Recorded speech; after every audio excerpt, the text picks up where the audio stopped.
மட்டும் தந்தேன் பிரைபா. பெருசா பில்டப் இல்ல, ஃப்ரெண்ட்ஸா நினைச்சதில்ல, லவ்ஸா மட்டும் சொன்ன ஹைப்பா. இப்போ சலம்பல்ல அடியே கங்கம்மா, வெறுப்புல சிரிக்கிற ஹனியே. நானும் பழம்பல்ல இனிமே நோபங்காமா, களத்துல கெளிக்கிற தனியே.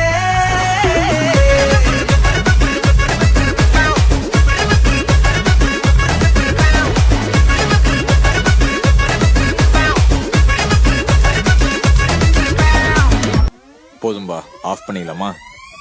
இப்போ எப்படி ஆஃப் பண்றேன் பாரு.